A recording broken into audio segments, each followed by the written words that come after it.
पे निकले हैं। साहब वो स्टूडेंट नहीं थे। स्टूडेंट कभी अंडरगारमेंट्स लहराते हुए नजर आएंगे। स्टूडेंट क्या होता है? स्टूडेंट का मतलब होता है पढ़ने वाला इंसान, एजुकेटेड इंसान, पढ़ा लिखा इंसान। तो स्टूडेंट कभी ऐसी हरकत करेंगे कि अंडरगारमेंट्स लेके लहराए जाएंगे? ये स्टूडेंट नहीं थे। स्टूडेंट थे, मैं ये नहीं मानता कि स्टूडेंट बिल्कुल भी नहीं थे, कुछ स्टूडेंट थे बीच में।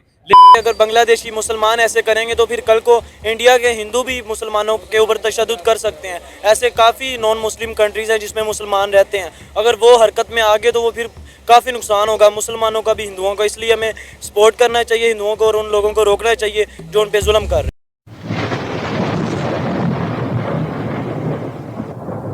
नमस्कार दोस्तों, क्या हाल है। होप करता हूँ कि आप ठीक होंगे और स्वागत करता हूँ आपका हिंदुस्तान डॉट में। तो दोस्तों, बांग्लादेश की प्राइम मिनिस्टर शेख हसीना तो रिज़ाइन करके इंडिया में आ गई, लेकिन अब बांग्लादेश में हिंदू कम्युनिटी ज़रा भी सेफ नहीं है, क्योंकि प्रोटेस्टर हिंदू कम्युनिटी को और हिंदू मंदिर को तोड़ रहे हैं। और शेख हसीना ने तो मीडिया के सामने बोल दिया कि बांग्लादेश में अमेरिका ने साजिश की थी और बांग्लादेश की गवर्नमेंट गिरा दी। तो दोस्तों, बांग्लादेश की गवर्नमेंट तो गिर गई, लेकिन अब हिंदू कम्युनिटी ज़रा भी सेफ नहीं है। तो अब देखने वाली बात यह है कि इंडियन गवर्नमेंट क्या स्टेप लेगी बांग्लादेश में हिंदू कम्युनिटी के लिए। तो दोस्तों, वीडियो में आगे देखते हैं पाकिस्तानी मीडिया के रिएक्शन। अगर आप नए हैं तो चैनल को सब्सक्राइब कर लीजिए और वीडियो को अंत तक देखें। इसके ऊपर तो मैंने पहले बताया था कि ये इंकलाब नहीं है, ये अजाब है। ठीक है। लेकिन कई लोगों को समझ नहीं आई बात, ना आपको ये बात मेरी समझ आई। अच्छा, मेरे जैसा इंसान जो साहब, मैं ये बात करना चाहूँगा, जिसे इतना मीडिया के बारे में पता ही नहीं है, मैं चंद आर्टिकल पढ़ लेता हूँ या थोड़ी सी वीडियो देख लेता हूँ, थोड़ी सी स्टडी कर लेता हूँ, तो मुझे पता चल रहा है कि ये इंकलाब नहीं है, ये सब एक ड्रामा हो रहा है। और आज शेख हसीना वाजिद ने जो बयान दिया है, ये बयान मैं अपनी पिछली 2 वीडियो में आपको पहले ही बता चुका था कि अमेरिका इन्वॉल्व है, ये अमेरिका करवा रहा है सारा कुछ, लेकिन आप मेरी ये बात नहीं मान रहे थे। आज शेख हसीना वाजिद ने खुले लफ्जों में कह दिया है कि मेरी गवर्नमेंट गिराने में अमेरिका का सबसे बड़ा हाथ है, अमेरिका इन्वॉल्व था, क्योंकि वो मुझसे हवाई अड्डे मांग रहा था या मिलिट्री एयरबेस मांग रहा था और मैंने उससे इनकार कर दिया और अमेरिका ने मेरी गवर्नमेंट गिरा दी। चाहे वो इत्तेजाज के जरिए इस शक्ल से दिखाया गया, स्टूडेंट के जरिए दिखाया गया, जिस तरह भी दिखाया गया, शेख हसीना वाजिद की गवर्नमेंट गिरा दी गई। ठीक है, लेकिन आबिद भाई, स्टूडेंट्स को इसका मतलब है या तो क्या मतलब यूनिवर्सिटीज में, कॉलेजेस में जाके ये बताया गया कि भाई शेख हसीना की गवर्नमेंट गिरानी है, कैसे? मतलब हमने तो देखा स्टूडेंट सड़कों पे निकले हैं। साहब वो स्टूडेंट नहीं थे। स्टूडेंट कभी अंडरगारमेंट्स लहराते हुए नजर आएंगे। स्टूडेंट क्या होता है? स्टूडेंट का मतलब होता है पढ़ने वाला इंसान, एजुकेटेड इंसान, पढ़ा लिखा इंसान। तो स्टूडेंट कभी ऐसी हरकत करेंगे कि अंडरगारमेंट्स लेके लहराए जाएंगे? ये स्टूडेंट नहीं थे। स्टूडेंट थे, मैं ये नहीं मानता कि स्टूडेंट बिल्कुल भी नहीं थे, कुछ स्टूडेंट थे बीच में, लेकिन बहुत ज्यादा लोग बीच में अपने घुसाए गए, पार्टियों के घुसाए गए, अमेरिका के चाहने वाले जो लोग थे वो घुसाए गए, जिन्हें डॉलर मिलते हैं वो लोग बीच में आए, जिन्होंने प्रॉपर एक तोड़ फोड़ की, गवर्नमेंट को गिराया गया, डराया गया। और आप ये देखें कि अमेरिका में जो शख्स थे मोहम्मद यूनुस नाम के, जो उनके वजीर आजम बन गए, वो तो बांग्लादेश में थे भी नहीं, उनका तो बांग्लादेश से मेरे ख्याल से लेना देना ही खत्म हो चुका हुआ था। तो वो रातों रात उधर के वजीर आजम बन गए। आपको याद होगा कि पाकिस्तान में भी इस तरह एक वजीर आजम था, उनका नाम आपको शायद याद होगा, शौकत अजीज आए थे, जिन्हें शायद वो कहा जाता था जी रातों रात ब्रीफ केस वाले प्राइम मिनिस्टर आए हैं। और जिस तरह शौकत अजीज पाकिस्तान में रातों रात अमेरिका से आए और वजीर आजम बन गए ना, इसी तरह मोहम्मद यूनुस रातों रात वजीर आजम बन गए। वजीर आजम वाला ना उनका कोई टैलेंट था, ना वो तो इकोनॉमी के ऊपर उनकी स्टडी है, बैंकिंग के ऊपर उनकी स्टडी है, तो वो रातों रात जो वजीर आजम बने, ये सब एक ड्रामा था। अगर स्टूडेंट उधर इंकलाब लेके आ रहे थे तो स्टूडेंट फिर बांग्लादेश से कोई बंदा लेके आते ना, जिसे वजीर आजम बनवाते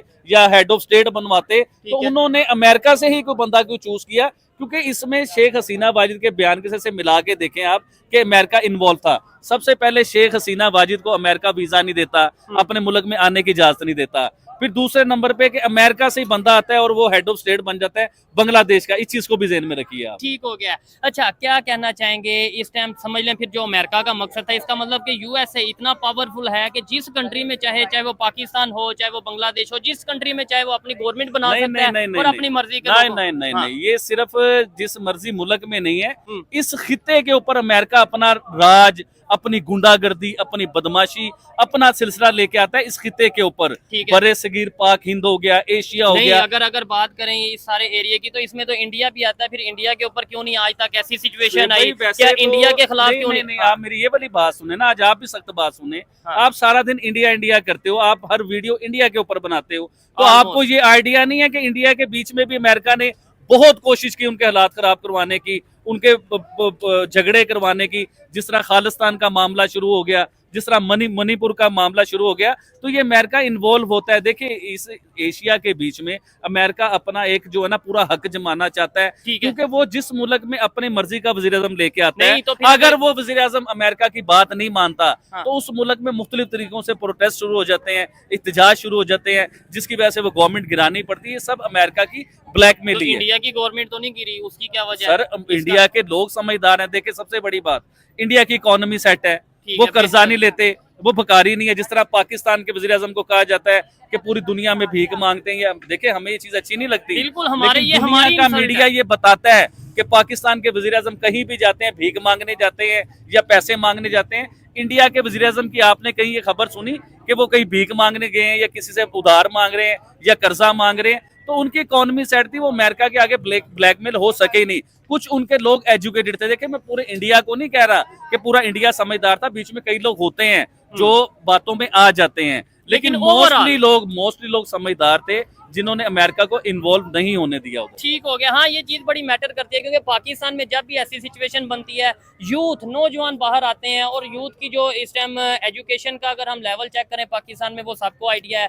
अगर बांग्लादेश की बात करें, उधर भी स्टूडेंट मैं एक और बात आपसे करना चाहूंगा, मैं अपने मुसलमानों की बात करना चाहूंगा कि मुसलमान, इस दौर का मुसलमान इतना बेवकूफ, इतना नलायक है मुसलमान के आप सोच भी नहीं सकते हैं। ये आप पे फतवा लग जाना जो आप सर फतवा नहीं ना, बात पूरी सुनेंगे तो फतवा नहीं ना लगेगा, आधी बात सुनोगे तो फतवा लग जाएगा। देखें अमेरिका जो मुसलमानों को दहशतगर्द डिक्लेयर करता है पूरी दुनिया के बीच में, हम उस अमेरिका के पीछे लग के एहतजाज भी करते हैं, प्रोटेस्ट भी करते हैं। अभी आप देखें पाकिस्तान में या बांग्लादेश में जो भी जमातें प्रोटेस्ट कर रही होती हैं, या गवर्नमेंट को ब्लैकमेल करना होता है, या अपनी बात मनवानी होती है, या प्रेशर डालना होता है, तो वो मजहबी जमातें होती हैं, वो कोई दूसरी जमातें नहीं होती, वो मजहबी जमातें होती हैं। तो मैं मुसलमानों को ये कहना चाहूंगा कि आप इतने बेवकूफ कैसे हैं? आप किस तरह अमेरिका की बात में आ जाते हैं? जो अमेरिका आपके मुल्क के हालात खराब करवाता है, आपको दहशतगर्द डिक्लेयर करता है, उसी अमेरिका की आप बात भी मानते हैं। ये गलत बात है ना? तो ये अच्छा ठीक है। तो दोस्तों ये था पाकिस्तानी मीडिया का रिएक्शन। अमेरिका ने बांग्लादेश में गवर्नमेंट गिरा दी, वो बात अभी तक प्रूव नहीं हुई, लेकिन शेख हसीना ने तो डायरेक्ट अमेरिका पर एलिगेशन लगा दिया है। दोस्तों ऐसा ही पाकिस्तान में भी हुआ था। जब इमरान खान की गवर्नमेंट गिर गई, तब इमरान खान ने अमेरिका पर एलिगेशन लगाया था और सबके सामने बोला था कि अमेरिका ने पाकिस्तान में हमारी गवर्नमेंट गिरा दी है। फिर इमरान खान अमेरिका से माफ़ी मांग रहे थे, लेकिन बांग्लादेश में गवर्नमेंट तो गिर गई, लेकिन अब हिंदू कम्युनिटी जरा भी सेफ नहीं है। प्रोटेस्टर अब हिंदू कम्युनिटी और हिंदू मंदिर को टारगेट कर रहे हैं। तो अब इंडियन गवर्नमेंट को स्ट्रॉन्ग स्टेप बांग्लादेश के सामने लेना पड़ेगा, क्योंकि आज तक तो इंडिया की फॉरेन पॉलिसी बांग्लादेश की साइड रही है, लेकिन अब उसमें भी चेंज आ सकता है। और अब यूनाइटेड नेशन में भी बांग्लादेशी हिंदू की बात होने लगी है। तो ये इंडिया के लिए एक बहुत बड़ी जीत है। तो बस दोस्तों ये था पाकिस्तानी मीडिया का रिएक्शन। आज के वीडियो में इतना ही, मिलते हैं नेक्स्ट वीडियो में। अगर आपको ये वीडियो पसंद आया है तो वीडियो को लाइक शेयर कर दीजिए और चैनल को सब्सक्राइब करना मत भूलिए। Thank you.